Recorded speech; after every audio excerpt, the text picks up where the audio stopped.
Thank you, Mr. Speaker. Mr. Speaker,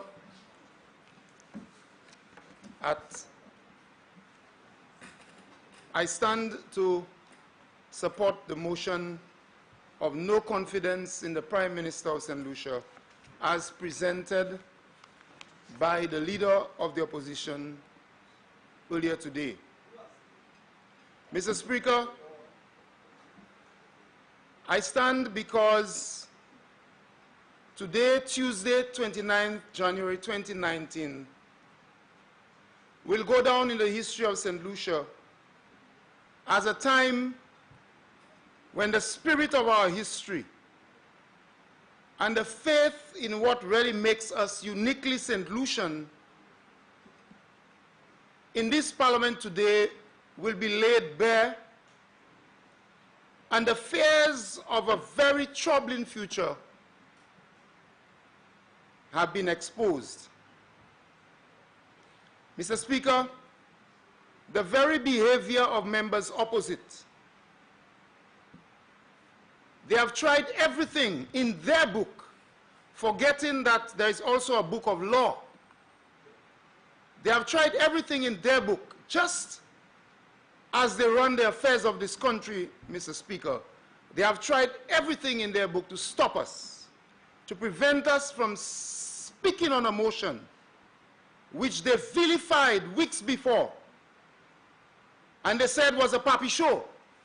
But today they have tried every single thing, including a former Speaker of this Honorable House, who, in my view, Mr. Speaker, shamefully stood up to attempt to prevent us from having our voice in this Honorable House, Mr. Speaker. Because, Mr. Speaker, je ka debout parce que nous venons débattre en la manière gouvernement ça là qui couille par premier ministre là, qui couille pays Saint-Lucie. Avec tout papichon yo dit avant, il s'am accordé, yo tiré toute qualité banbo yo teni en disant grip yo pour empêcher nous parler en l'émotion ça là. Qui ça yo père, Mr. Speaker? Mr. Speaker, même un Speaker of the House qui était assis dans la même chaise là ou qui est assis là, il debout avec un qualité manière sans honte et qui voulait empêcher nous parler en l'air en motion, Mr. Speaker. Je dis qu'il descend dans l'histoire pays Saint-Lucie qu'on joue qui étude, qui moun qui fait étude en l'air. Moi, j'ictane, Mr. Speaker, qui a besoin qu'on nous parle, you can design a motion against the leader of the opposition. Because I am désolé, you can actually faire motion.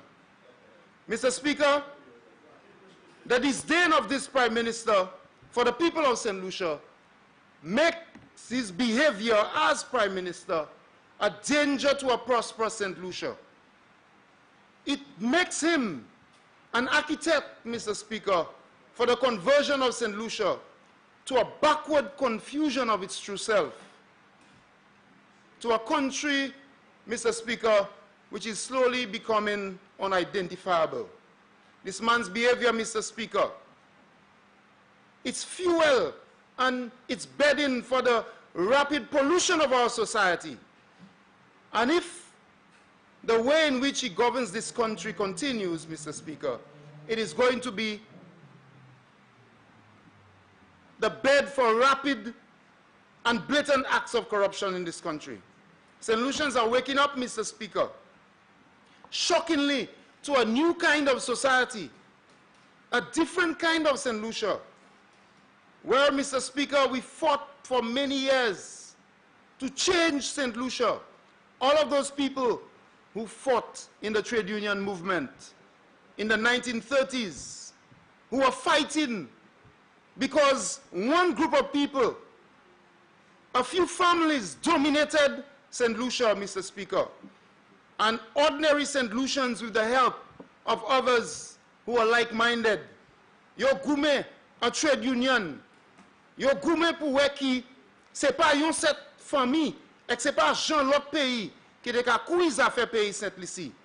And people of St. Lucia are waking up, Mr. Speaker, to the idea that we are reinventing this kind of society by the way this Prime Minister is governing this country, Mr. Speaker.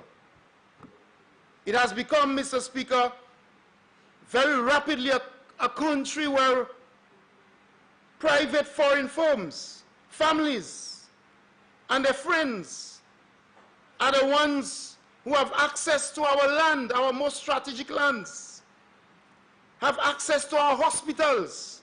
Vous voulez dire, Mr. Speaker, l'hôpital, commune malade, a hospital which was negotiated for and given as a grant in terms of funds to build that hospital by the European Union. And it's unconscionable, Mr. Speaker, that our Prime Minister will lead efforts to cause this hospital to be in private hands, where private companies will operate it for profit.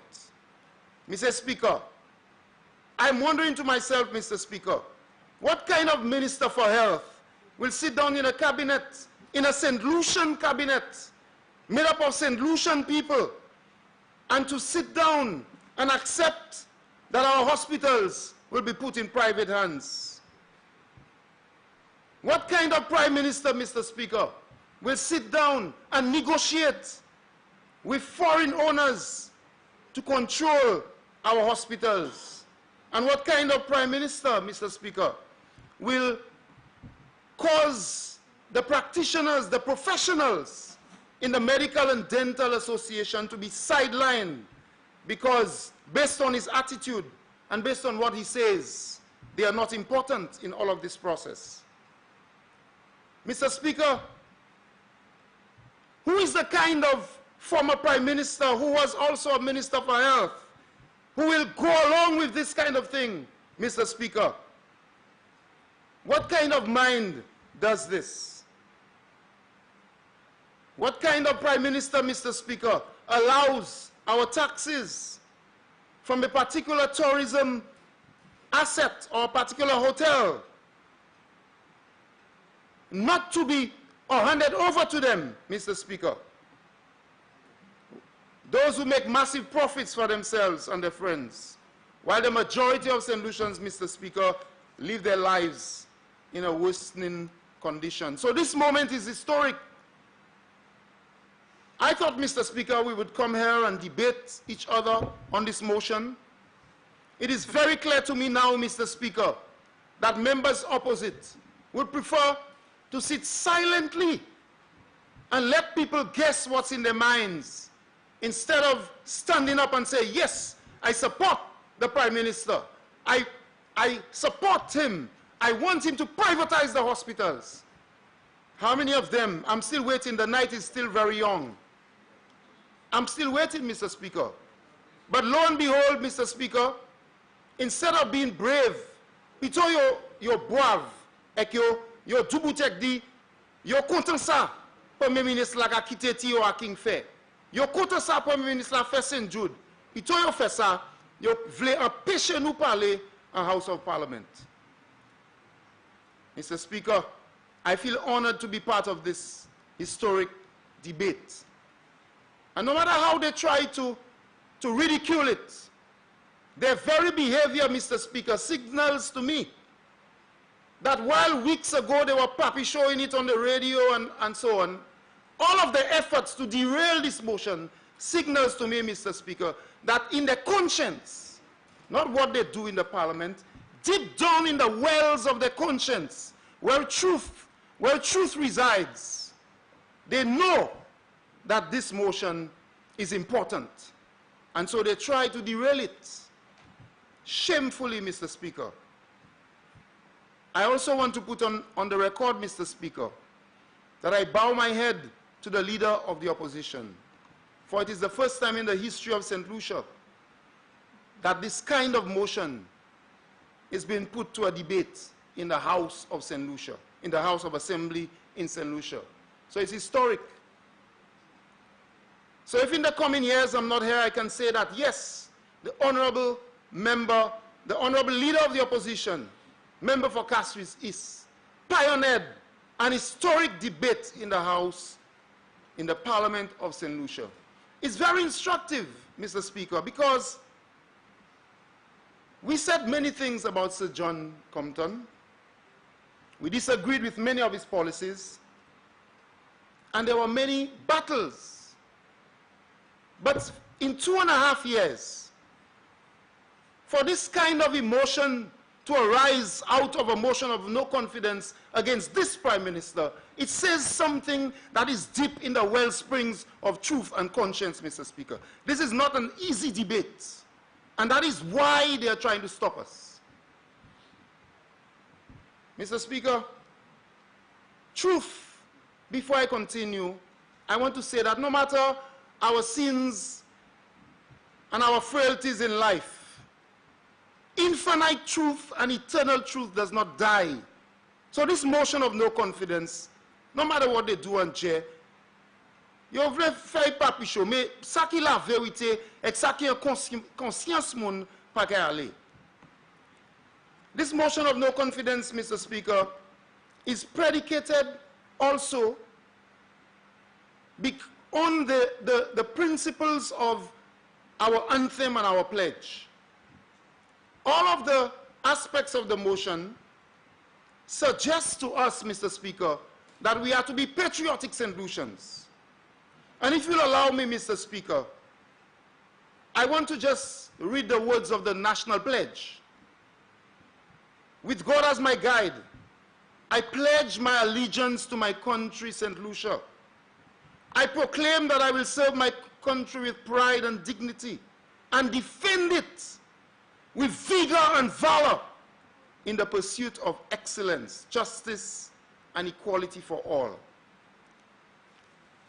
I'm not sure, Mr. Speaker, that the Prime Minister either reads it or understands it when he reads it. Because no true St. Lucian who leads, whether as a minister or as a parliamentary representative, and especially as a Prime Minister, will do so many things to violate the pledge as it is written, Mr. Speaker. So we got the national pledge là, Mr. Speaker. Sa national pledge là ka di se, on y pou ni la tewe a pays. On y pou faire défense pays avec toute la foi ou avec kouayou. Avec on y pou kachile en les moun, tout moun, parce que tout moun égal. Et qu'on y pou doubout pour égalité et puis justice. Avec ça, Premier ministre là ka fait un pays cette ici, ka détruit sa pledge là ka di nou. And we ask all children, Mr. Speaker, to recite our pledge. The vote of no confidence begs us to examine the reasons for bringing the vote of no confidence. And to me, Mr. Speaker, this is what the leadership of the Prime Minister means to my constituents and to many of us.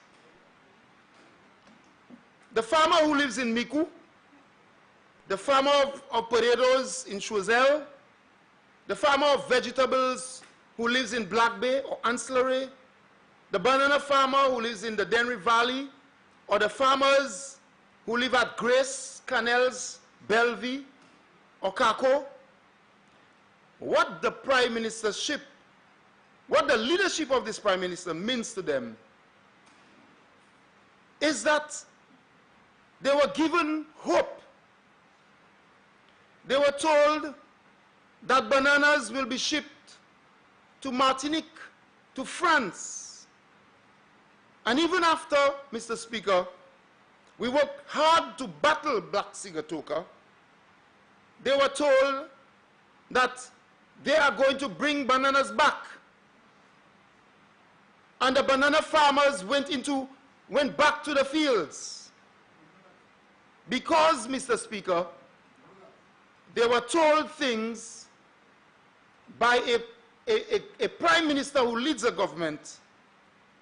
And when things did not work out, the Prime Minister said, along with his Minister for Agriculture, that banana exports had increased by 200%. And no matter how we try to talk about it, Mr. Speaker, they would not correct it and say that we erred. In fact, when they said that, Mr. Speaker, banana exports had decreased, not increased by 1% or 2%, you know, decreased. So from 200% increase to about 6.5% decrease.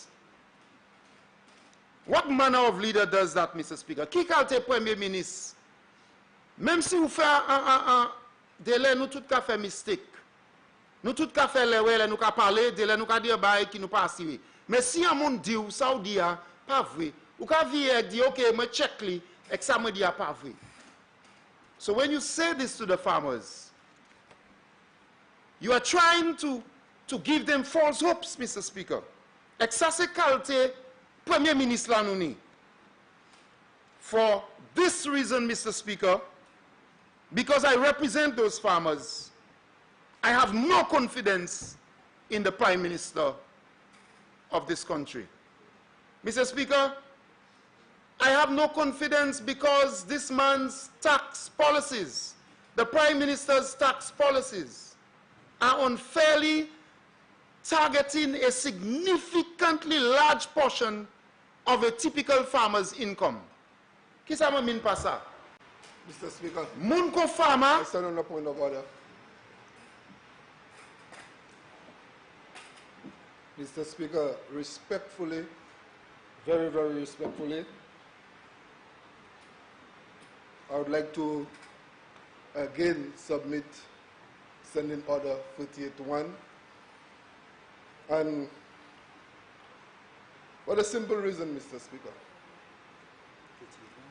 Very, very, very simple. Nothing that I've heard in this honorable house today is any different from what I've heard in past debates and on presentations of bills by honorable members in this house. Nothing. And I can go through that entire motion. And everything in here has been dealt with. Is this, Mr. Speaker, the marketplace? Is it an opportunity for politicking that is taking place in this house? In my humble opinion, Mr. Speaker, in my humble opinion, in my humble opinion, Mr. Speaker, and the opinion of my supporters in Denver South, respectfully, we are wasting my time and their time. Wow. You see, they are trying to make history. This is the gist of what is going on in this house today. Point of order? They are trying to make history. What's your point of order? 48-1. They are trying to make history. Okay, nothing that has come out here today has put this government in question. Nothing. Because this government is performing wonderfully on behalf of the people of So this is why we need a vote now. You tell me, well, vote so. Let us put it to a vote now. Honorable.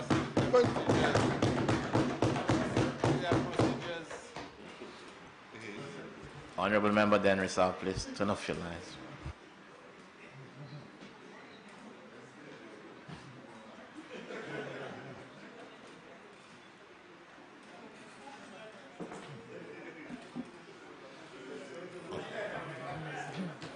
Honorable Member.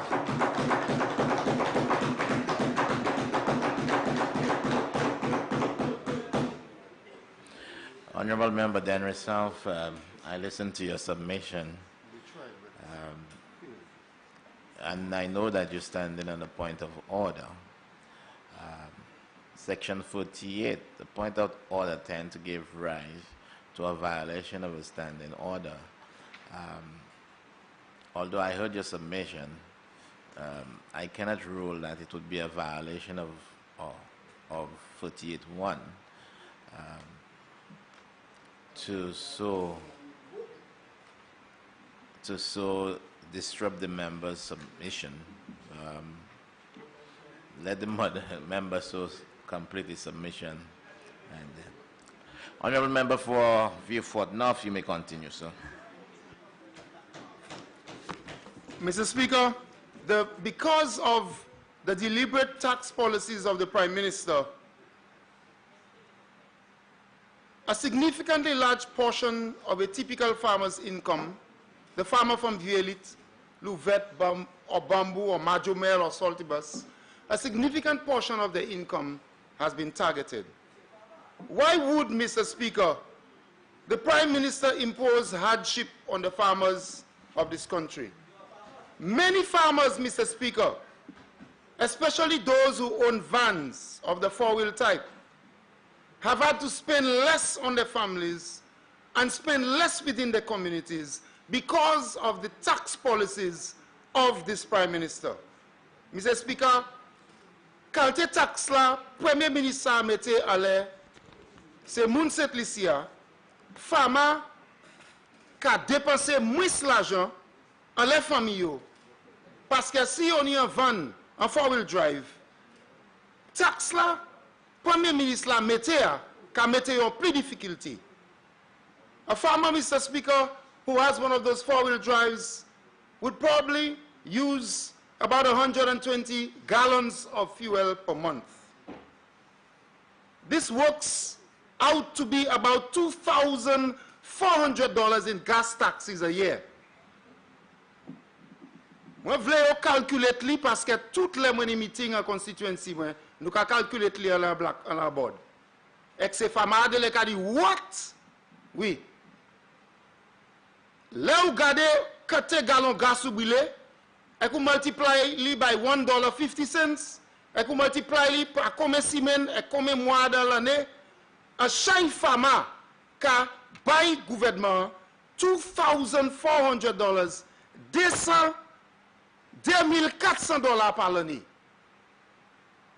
This Prime Minister's tax policy, Mr. Speaker, has put a dent in the pockets of fishers. The fishers, Mr. Speaker, who are at Savans Bay et qui ont pêché à Vieux-Fort, nous a calculé combien de fois, en combien de meetings. And the members of parliament who represent fishers in Choiseul, in Dennery South, in ancillary countries, the same people, Mr. Speaker, the member for Dennery South says, who text him or call him and tell him we are wasting his time. Mr. Speaker, here is what the fishers in your constituency, Mr. Speaker, in his constituency spend. If they are pelagic fishers, ça veut dire, you see, you call Guandor, c'est ça pelagic fishermen. If they are pelagic fishers, we have calculated it for fishers who go to sea for only 40 weeks in the year. Nous buy 3 mois holiday. You know how much they are paying in taxes extra? $13,000, Mr. Speaker. $12 million à gas taxes. Calculate-li. Se pêcher ça, moi buy 3 mois holiday. Et me calculate-li à les 40 weeks. This is what this Prime Minister, this is his policy. So I cannot have confidence in a Prime Minister who, for example, Mr. Speaker, causes the fishers to pay $13,000 in additional taxes. This Prime Minister, Mr. Speaker, does not love the land and the people that gave us birth. I don't know which land gave him birth, but he does not love the land that gave us birth. Mr. Speaker, they always speak about the South, and they are for the South. They are for the South. Mr. Speaker, I want to say to you that the lands in Vieux-Fort, many people come to Vieux-Fort sometimes after some people very close to them have owned or occupied thousands of acres in Vieux-Fort. Generations after they come to Vieux-Fort, and they see a lot of land, and they stand on the hills of Mont Beauséjour and look out to see all of this flat expanse of land, and their hands begin to tickle, Mr. Speaker, because what they cannot do in Castries and Grosile and these other places, they believe they can just come and do it in Vieux-Fort. And you know why, Mr. Speaker? It's because of an attitude. C'est pas parce que vous voulez un déjà vieux fort ou ça. It's an attitude, and I'll come to that attitude in a while. And the Prime Minister displays it every time. We are in the Parliament, he believes we're not supposed to speak. He says all kinds he hurls all kinds of things to us. It's an attitude. It's not just this man being Prime Minister, you know. He has demonstrated an attitude to the people of St. Lucia and to our St. Lucianness. And I'm going to prove it, Mr. Speaker. So they go to Vieux-Fort, you all live Vieux-Fort, and they say Vieux-Fort has a lot of wasteland. 350 acres at Beauséjour, they're doing nothing with it, so let's do something with it. No consultation, or at least, Mr. Speaker, no face-to-face consultation with our people. They are building roads, they are cutting. You can couper chemin, et you can dire, chemin pas affecté, mais you can work on double, you can couper chemin alongside main road Guasla. No consultation. The history of the lands in Vieux-Fort, Mr. Speaker, is a history that they know very well. The Prime Minister, I believe, knows it very well. And I know why I'm saying so. He knows it very, very well. The Americans, from colonial days, Mr. Speaker, then the Americans, then the sugar, the whole story of the Bajans, and the story of Diamond, and why those people are in Diamond, and the story of Laurentius, and the Bajans who are in Laurentius planting rice and all that kind of thing, and why the people of Vieux-Fort had remained landless for so long. And so they come to Vieux-Fort and call us ghetto and insult us, and because they believe they can maneuver their accent to match other accents that may cause people to give up their rights, they come to Vieux-Fort and calls us all kinds of names. We come from ghetto. So the Prime Minister, Mr. Speaker, decided that he will lead a government that will cause one man to have access to all of our strategic lands, or most of our strategic lands. The stadium, 90 acres, the 354 acres at Beauséjour, Sandy Beach. And then they go back and they came back and said that's not true. Mr. Speaker, we do not have confidence. I do not have confidence that this Prime Minister can relieve us in the South, and I do not believe that his proposed projects in the South are to benefit the people of Vieux-Fort. They are to benefit his friends, his family, and his foreign friends. Mr. Speaker, we have had a long history of landless people in Vieux-Fort, as I said, and it is the Labour Party government of 1997 that came into Vieux-Fort and caused the people of Vieux-Fort to own the most land ever in the history, Mr. Speaker. Like Leo Kadi, when they said that the member for Vieux-Fort South did nothing for Vieux-Fort, go to Hiranora Orchard and tell the people that the member did nothing for Vieux-Fort. Because that was one of the ways of empowering the people of Vieux-Fort with land ownership. When you tell the people of Laurentius and Diamond, who now own their titles to their land through the Proud program, that nothing was done for them, go and tell them that and ask them how much they bought the land. I do not believe, Mr. Speaker, that this Prime Minister, I do not believe that this Prime Minister has genuine intentions for the people of Vieux-Fort. Mr. Speaker, c'est gouvernement Labour qui vini. Et combien de places en Vieux-Fort et only one Vieux-Fort? Pateni, glow avec électrique. Et le Premier ministre a dit, il a descendu Vieux-Fort pour développer Vieux-Fort. Nous n'avons pas ni confidence, nous n'avons pas ni confiance que c'est ça qu'il a fait. Every single thing that they have done in Vieux-Fort is to benefit a few people, Mr. Speaker. And he has done it without the consultation. And he has said boldly, as my colleague from Castries South said, I don't listen. I let the jackasses bray. So I assume that he sits on his high horse somewhere, well perched in some balcony somewhere, and views the people as jackasses. And it's really that attitude that we fought in the 1930s, Mr. Speaker. C'est quelle attitude cela? Ko parce que yon moun obede moun ni pouvoir, yo kwe, yo sa do n'importe bagay, yo sa kwe n'importe non, yo sa kwe bourrique, et tout qualité bagay comme ça. That is the attitude of this Prime Minister. I have no confidence in his leadership. Mr. Speaker, there is a lot of fascination with Vieux-Fort. And this Prime Minister has continued by saying that the people who benefited, based on his statement, Mr. Speaker, il a parlé about ces mouna angoisse peut-être qui te pède caillou en diffé, and then the distress fund assisted them with $15,000. In Piero, some got $30,000. In other parts of Vieux-Fort North, $25,000.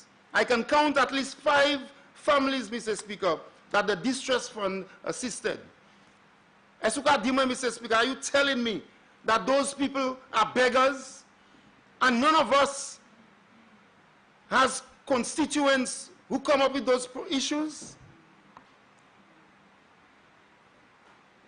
I want the members opposite, every single one of them, to stand up in this house and say that if a constituent's house got burnt, that they will not be happy that there is a facility to assist those constituents to get off the ground, and that they are happy that the Prime Minister took off the distress fund.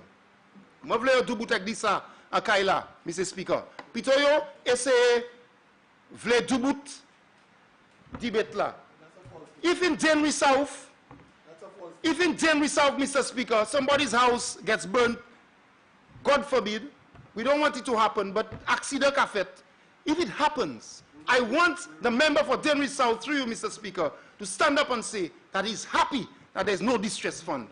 I challenge him, Mr. Speaker, to say that. Mr. Speaker, the Prime Minister's approach is another reason for me not to have confidence in him as Prime Minister.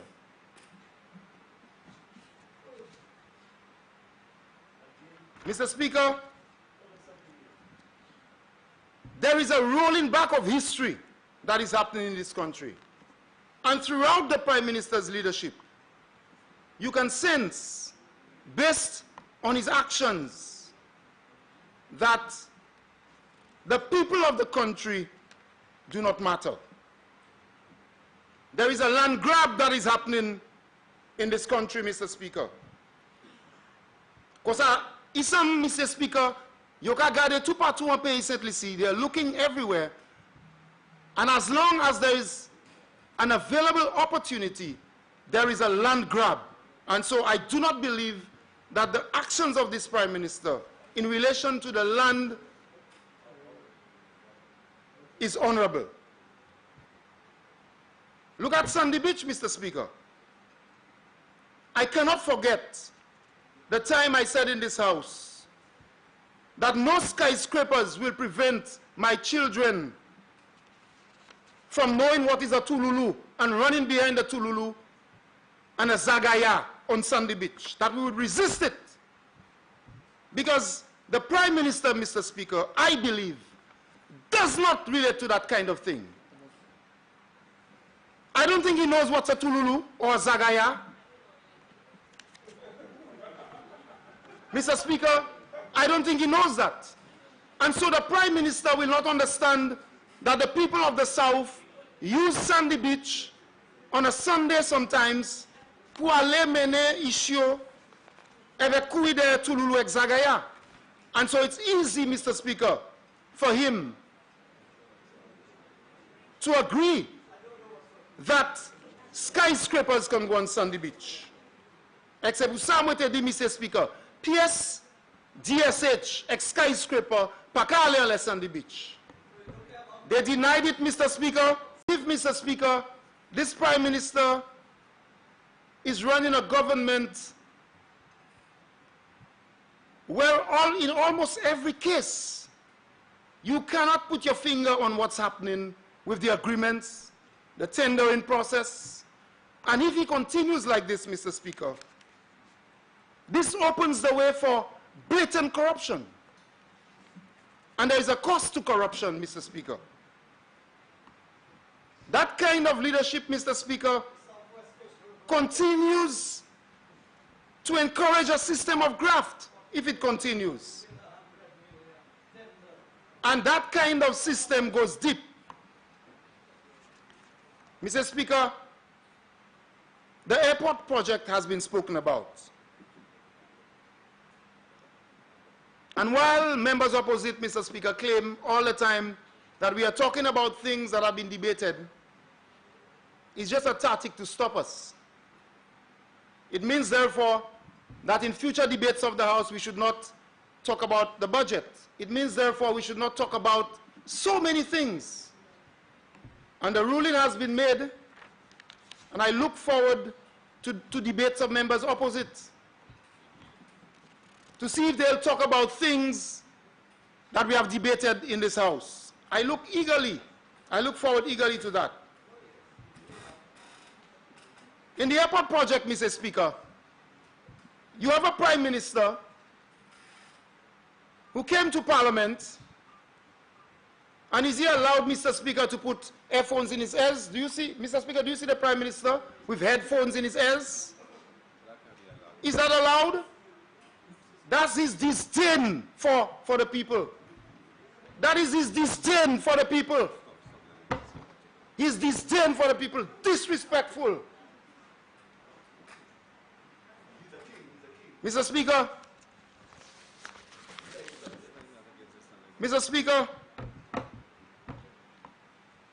the $270 million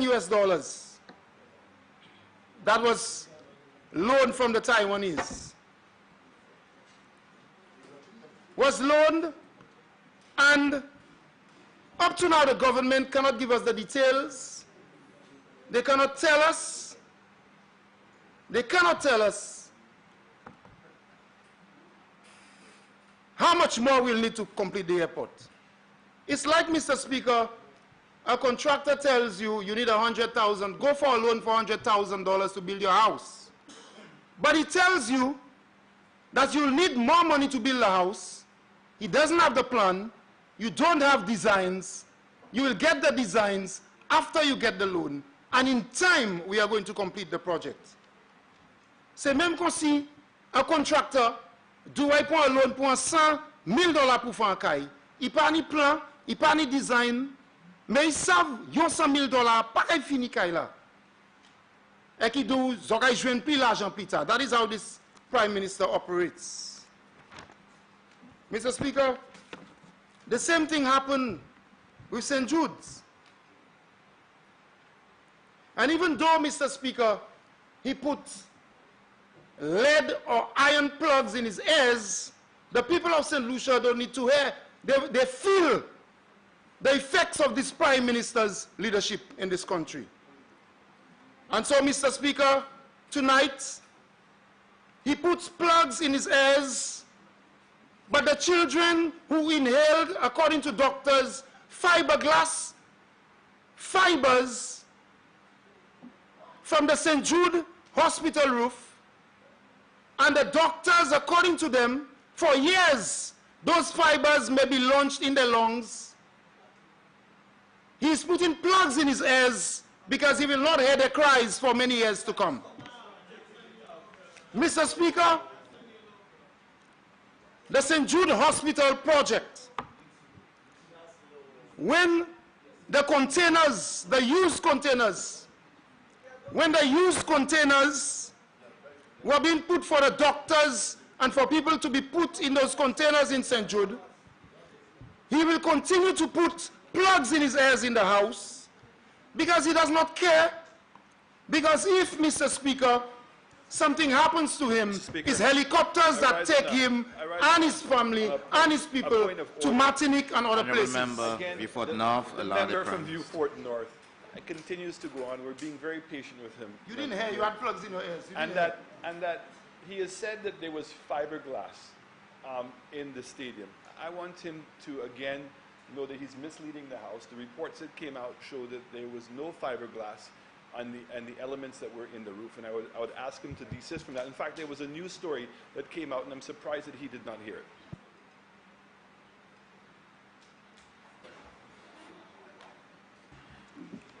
Honorable Member Vieux-Fort North, the point of order. The point of order, Honorable Member Vieux-Fort North, relates to you stating that there was a report or medical issue with reference to fiberglass. The Prime Minister is now indicating that there was a report which came out to indicate there was no fiberglass. So I would ask that you, Honorable Member, be so note or take note that we are not, and though I know the member for Castro South has indicated if something is not correct, then it is for the government minister or members of government to so indicate. But we cannot be allowed to say anything we so wish and just simply say that the ministers will so produce evidence to the contrary. So, Honorable Member, I am asking you to take note of that and to proceed cautiously and not in any way make allegations or make statements that we cannot prove. Mr. Speaker, the issue of fiberglass I will take back when I have the appropriate documents. I will submit. But I will continue, Mr. Speaker. It's very instructive that again this Prime Minister will stand up and try to argue about this matter when doctors and many people fell ill when the roof was being removed. It shows the callousness of this Prime Minister, Mr. Speaker. But, Mr. Speaker, I understand why he behaves like that. Because he pas mêlé. C'est pas Ishli et famille qui est à l'hôpital là, qui était à l'hôpital là, Mr. Speaker. Là, yo te ka tirer, roof like docteur, moun te malade, et tout la peau yo te ka bon soleil. It's not his family or his children, Mr. Speaker. We are talking about people's health. We are talking about people who are sick. And every single member in this honorable house will laugh at this. Every single one is guilty of, by association, Mr. Speaker. How can you tell me that this matter, where the roof of the stadium was removed without the proper amenities to remove them, people went to hospital, people went to the emergency room, and Mr. Speaker, they are taking this for Papi Show. But Mr. Speaker, let's leave it at that. The containers, the bed sheets, Mr. Speaker, the member from Miku North, when in opposition, I remember, went to St. Jude's at the stadium, and I remember the photos about the beds at St. Jude. Mr. Speaker, if you go to St. Jude now, the bed sheets, and they can find $20 million, $13 million to allocate to a road in the DSH area. So, Mr. Speaker, laissez pas yo qui en dedans, et laissez pas famille yo. It's okay. Parce que laissez yo, laissez l'autre monde, Jean Belleville, avec Jean Pierrot, avec Jean Gouas, avec Jean Denry, avec ces places là, pas ça jouer un hélicoptère one time pour mener yo Martinique. But they are going to stand in this house. He is going to stand in this house and try to argue about it wasn't fiberglass, it wasn't this. Mr. Speaker, what he thinks of us,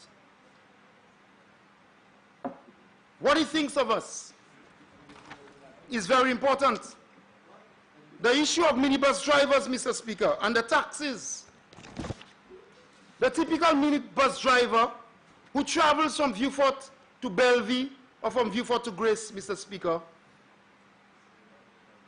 with a van taking about 15 gallons of gas, pays about $3,200 extra in gas taxes a year.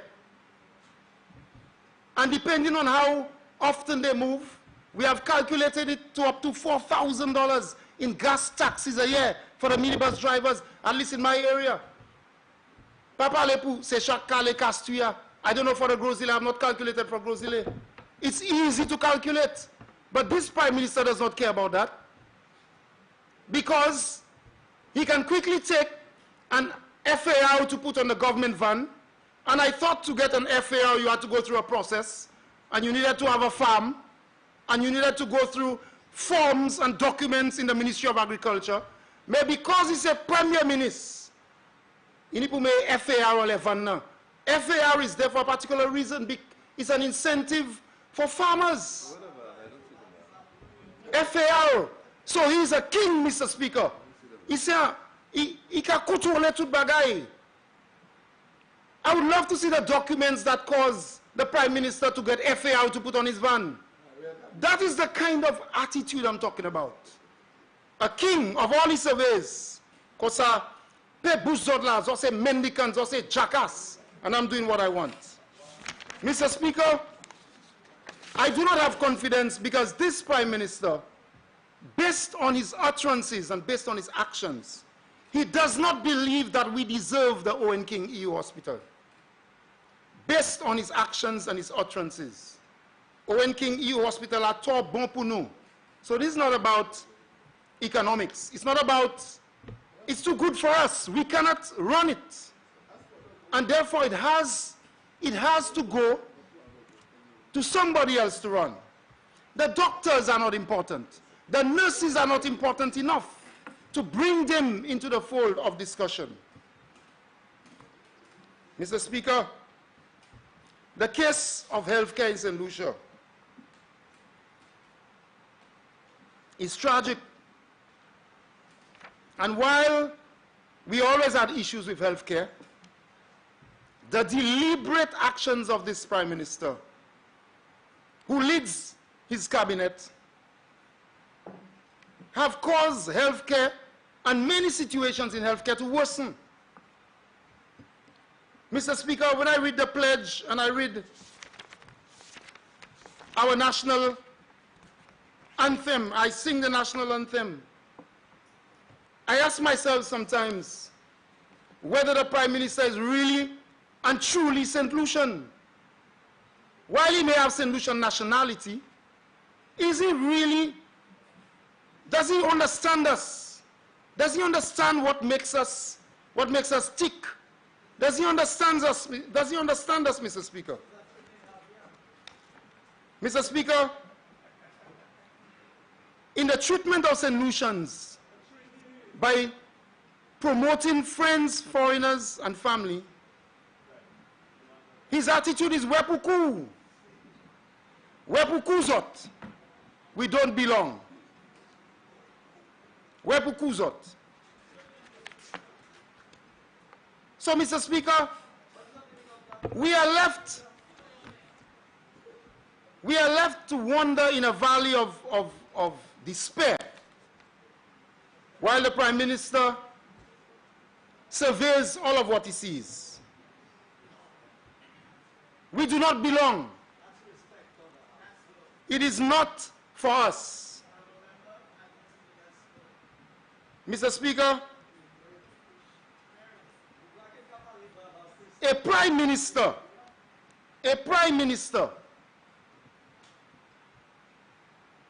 cannot have the confidence when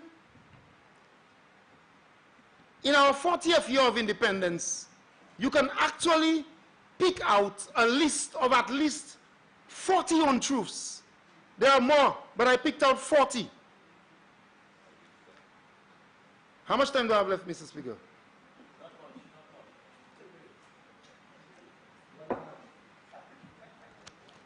Honorable member, you end at 7:54. This clock. Mr. Speaker, how can we have confidence in a Prime Minister when you can pick out over 40 untruths. And it's important. It's very important, Mr. Speaker, to the prime ministership of a country. It's very important. So, Mr. Speaker, you cannot just simply say what you want and believe that no one is listening. And I have listed over 40 untruths. You don't want me to say lies in the House, Mr. Speaker. You've said so to me before. 40, at least 40 untruths that can be proven. And every simple untruth, there is evidence, whether it is from his Facebook page, whether it is the notes of press conferences. The Prime Minister is just a stranger to the truth. At every turn. Visas to America.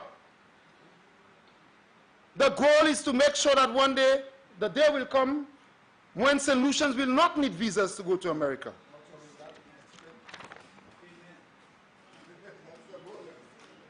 The whole Tuxedo Villas case. The removal of VAT, we are still waiting. He spoke about gas prices in Grenada. That was proven not to be true. He also said, Mr. Speaker, about the deportees that the member for Kaswi South spoke about. That's proven not to be true. Mr. Speaker, on September 19th, the incident with the journalists, he said something that was not true. Because on the 29th of September in New York on 2016, he said something else. The 4,000 case backlog. We have an over 4,000 case backlog. The Chief Justice, at the opening of the law year in that year, said it's only 1,000 criminal cases pending. That proved to be an untruth. The gas prices will decrease. That proved to be an untruth. He's going to make St. Lucia safer. That Kenny can't, but I will. That continues to prove to be delusional. The DSH the DSH document being made public on 7th of December 2016, when the moderator asked him, and then on December 8th on 2016 on talk, that proved to be an untruth. The whole thing about the framework agreement, and then when he spoke to Dave Samuels on the Third World Show, that proved to be an untruth. The unemployment rate for 2015 has gone up over 2014. The HTS report of May 2016 proved that to be an untruth. Tent rental of 850 US. The Sandy Beach will remain a national park. Phase 2 of the DSH renderings actually showed high-rise buildings on the beach. Dialysis machines at VH. He never met Theo King, and the member for Kaswi South said, the first phase of DSH will be funded by Theo's own money. Later he said that we have to return the money. The causeway to Murray Islands, February 13th in Parliament 2018. Taiwanese funds for road. The Ching Ching Bluff. Instead they are taking out, not Ching Ching, but a lot of dollars from the pockets of St. Lucians. The Border Control Authority, August 2018. About foreign direct investment, November 26, 2017 on Rick Wayne's show. November 20th, 2018, outside Parliament. The 43%, which the member for Kaswi South spoke about, and he came back and said he deliberately allowed it to go. The whole thing about building how many hotels in his budget speech. Back in Dog's comments. He never made any derogatory remarks about teachers, that he loved teachers. And then, on December 12th, the evidence says differently. constitutional reform. The jackass comment in his New Year's address, he spoke about he inherited the fastest debt accumulation in 5 years. And so many others. The 200% increase in bananas. And so many more, Mr. Speaker. I've accumulated just 40 to mark our 40th anniversary of independence. 40 untruths, and I have so many more. Our catalog, I think the last time I checked it was 89, and there was one this week again. So that's 90. Untruths. How can you have confidence in a prime minister who speaks so many untruths? And as I've said before, you can make mistakes, but you come back and say that I made a mistake, I erred. And so, Mr. Speaker, I tell you that this prime minister is a shepherd leading a country to death. This man, Mr. Speaker, is not a good shepherd, and St. Lucia is left wanting. This man makes St. Lucians lie down before the friends, foreigners, and family. This man replenishes his stores.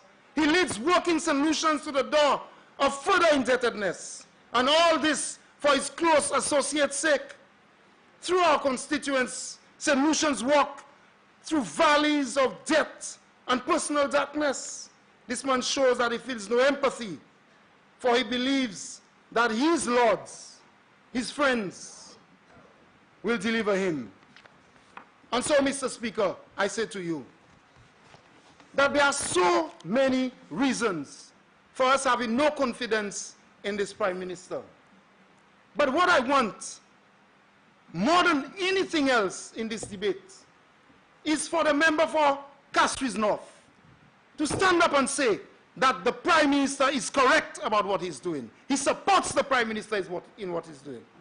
The member for Miku North, I want her to say, yes, I support everything the prime minister is doing, and he's right. The member for Babuno and the member for Castries Central. But in fact, I know where the member for Castries Central stands already, because Idubute Katra Idubutnu. The member for Castries Southeast, I know is his chief, and I know where he stands, his chief minister, his chief commandant.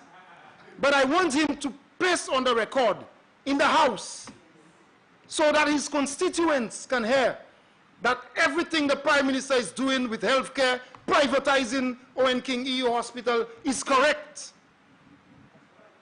As for the member, through you, Mr. Speaker, for Choiseul, the member for Choiseul said that he's not a politician. But today, he also stood up, Mr. Speaker, to try to stop us. I want him to tell the fishers in Choiseul, Mr. Speaker, that the extra gas tax that the prime minister has placed on them is good, and he's right. I want him to go to Choiseul like this, Pesheasa. I want him to stand up and say that. I say that, Mr. Speaker, because the member for Soufrière, go and tell the fishers that the prime minister is correct. All of the people who are working with the principals, go and tell the schools and the school principals that we were correct, you are correct not to rehire them, and that you are correct not to rehire those people, those many people who are caring for our elderly, and that you only hired some. Every single one of you, member for Grosile, member for Anslawe Canneries, member for Denry South, Mr. Speaker, as I end, I call every single one of them to take your place today and stand up and tell your constituents that this prime minister is doing everything that's correct. Because sometimes I hear in the media, and I hear in the public, Mr. Speaker, as an aside, a while ago the member for Castries South said he's warning me.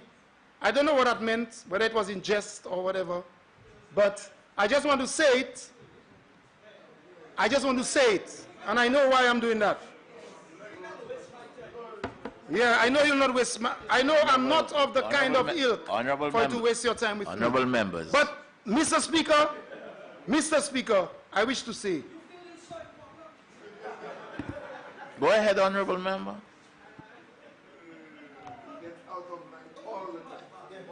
Mr. Speaker, it's important to me to pause to allow the mics to pick up what the member for Castries South But is at the saying. same time, your time is running out. Yeah, and I the will soon have to call. record is very important to me. So, Mr. Speaker, I say to you that I support the leader of the opposition in this historic debate, in this historic motion. And I say to members opposite, let your conscience speak to you. Let your conscience speak to you. And instead of threatening us, instead of trying to prevent this motion, you all have tried all kinds of things in the book, even writing now a motion against the leader of the opposition. Everything they tried in the book. But the people of St. Lucia will decide. Thank you, Mr. Speaker. And I support the leader of the opposition's motion that we have no confidence in the leadership of Prime Minister Alan Chasney. Thank you.